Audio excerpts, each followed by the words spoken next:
Lahore central jail में 23 मार्च 1931 की शुरुआत किसी और दिन की तरह ही हुई थी। फर्क सिर्फ इतना था कि रात आई सुबह होते होते सुहानी बयार में बदल गई थी। लेकिन जेल के कैदियों को अजीब सा लगा जब वार्डन चरत सिंह से सुबह 4 बजे ही उनसे आकर कहा कि वो अपनी अपनी कोठरियों में चले जाएं। हालांकि उन्होंने इसका कोई कारण नहीं बताया, वो बस इतना कहकर शांत हो गए कि ऊपर से आदेश आया है। इसके बाद कैदियों के बीच में सुगबुगाहट होने लगी कि आखिर क्या होने को है।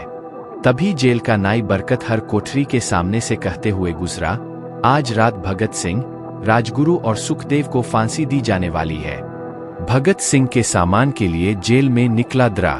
जेल के कैदियों ने बरकत ने गुहार लगाई कि वो फांसी के बाद भगत सिंह की कोई भी चीज उनके लिए ला दे, ताकि वो अपनी आने वाली पीढ़ी को बता सके कि कभी वो भगत सिंह के साथ जेल में बंद थे। बरकत भगत सिंह की कोठरी में गया और वहां से उनका पेन और कंघी ले आया। सारे कैदियों में उस पर अधिकार जताने की होड़ सी लग गई। आखिर में इसके लिए द्रा निकाला गया। अब सभी कैदी चुप हो चले थे।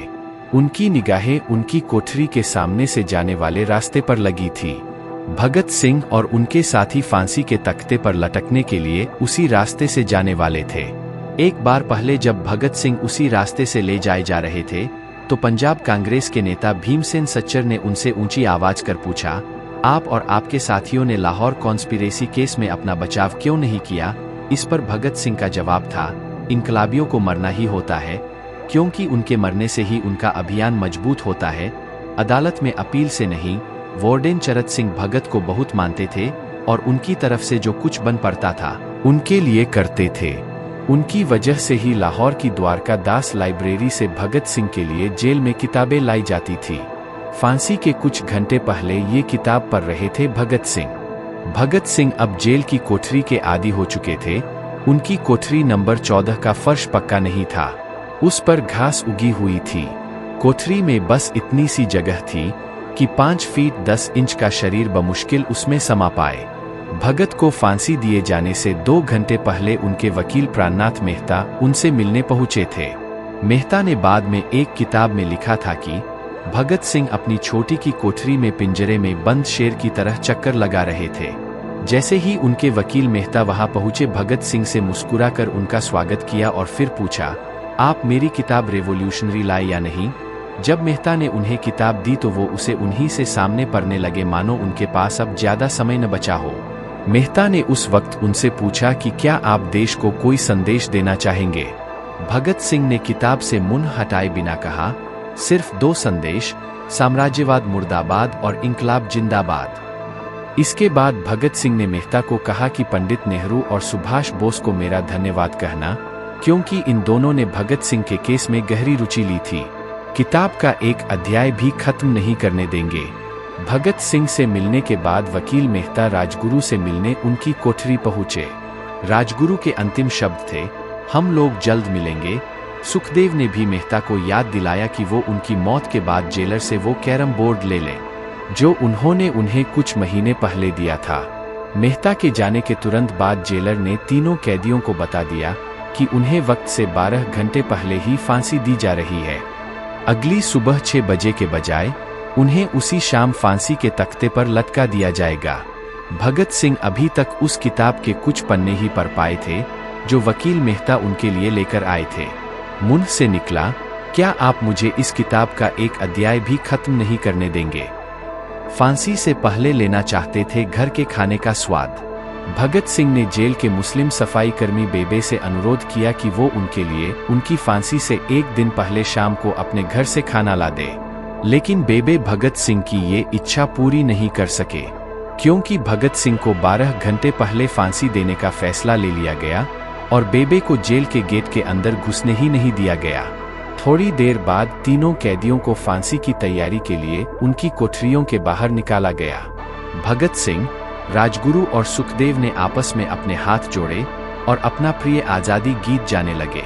कभी वो दिन भी आएगा कि जब आज़ाद हम होंगे, ये अपनी ही ज़मीं होगी, ये अपना आसमां होगा। जिंदगी भर कभी नहीं की ईश्वर की पूजा। उसके बाद एक एक करके इन तीनों का वजन मापा गया। सबके वजन पहले से बढ़ गए थे। सबसे कहा कि अपना आखिरी स्नान करें। फिर उनको काले कपड़े पहनाए गए, लेकिन उनके चेहरे खुले रहने दिए गए। वार्डेन चरत सिंह से भगत सिंह के कान में फुसफुसा कर कहा कि वाहे गुरु को याद करो, जिस पर भगत सिंह ने कहा, पूरी जिंदगी में मैंने ईश्वर की कभी पूजा नहीं की, यहाँ तक कि कई बार गरीबों के क्लेश के लिए ईश्वर को कोसा भी है। अगर अब मैं उससे माफी मांगूंगा तो वह कहेगा कि इसे बड़ा डरपोक कोई भी नहीं है। इसका अंत नजदीक आ रहा है, इसलिए ये माफी मांगने आया है। फांसी के वक्त मुस्करा रहे थे। जैसे ही जेल की घड़ी ने 6 बजाए, जेल के कैदियों ने अपनी कोठरी से कुछ पैरों की आवाजें सुनी।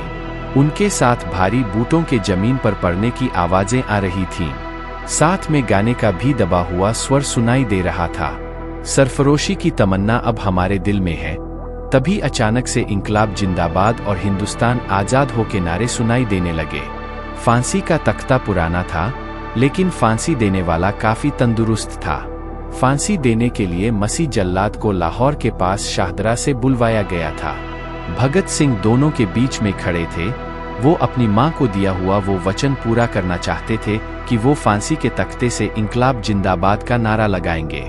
तीनों क्रांतिकारियों के गले में फांसी की रस्सी डाल दी गई, उनके हाथ पैर बांध दिए गए। तभी जल्लाद ने पूछा, सबसे पहले कौन जाएगा? जिस पर सबसे पहले सुखदेव ने फांसी पर लटकने की हामी भरी।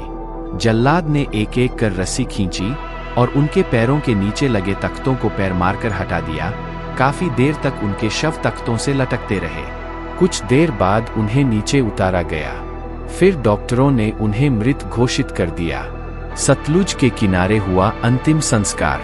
पहले जेल के अंदर ही इन तीनों का अंतिम संस्कार करने का प्लान था, लेकिन फिर जेलर को लगा कि जेल से धुआं उठते देख बाहर की भीड़ जेल के दरवाजे तोड़कर अंदर आ सकती है।